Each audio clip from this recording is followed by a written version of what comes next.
呢一支咪代表我哋嘅聲音。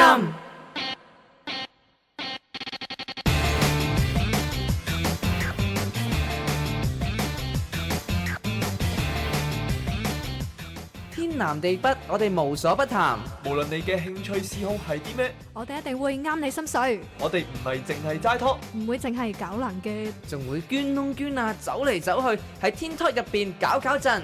逢星期日喺香港電台網上頻道天 Power 入面，有阿 Real、詹美妮、Christopher 主持嘅星島市民。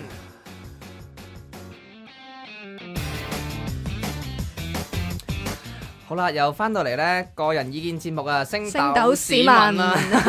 好啦，今集咧仍然有阿詹美妮啦，同埋阿仲有 Real 嘅。但係咧就少咗一個俊男喎。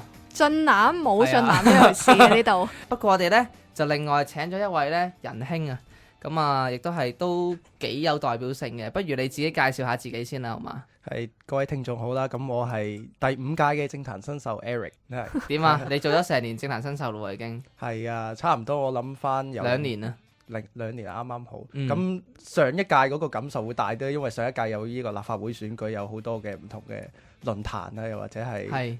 表演節，活動啊係啦。嗱，原來咧今集咧我哋嘅主題咧係啲咩咧？咁啊，原來我哋就請咗前頭請咗3位政壇新秀啦。咁啊，就係講下咧，到底最近你哋又即係有啲乜嘢關心咧？同埋將近啊，我哋即係將近90集啦，我哋星島市民。咁我哋有啲新嘢喎，咁啊，Will 講下不如。新嘢喎，咁扭晒咁樣咧。咁其實咧，我哋節目咧話明就係呢個政壇新秀呢個即係平台咁樣啦。係咁啊，梗係要請翻我哋一啲即係重要人物，就係政壇新秀們。係啊，啲鐵膽咧。係啊，就係上嚟睇下，喂，究竟政壇新秀搞乜鬼啊？即係你哋會唔會點樣關心社會啊？有啲咩自己嘅意見啊？咁啊，就俾你哋講下，咁啊睇下你哋值唔值得升級啊嘛？因為都要臨近呢個第7期招募啊，咁啊第6期係啊，升級啲人快啲嚟啲報名表啦，或者係啊 walk in 都得㗎，可能。係啊咁聽翻彭姐點講啦。好啦，咁啱啱頭先咧 Eric 咧都講到啦，上年嘅體會非常之深啊，特別係一啲嘅選舉補選啊咁樣嗰啲。咁你今日又想同大家分享啲咩咧？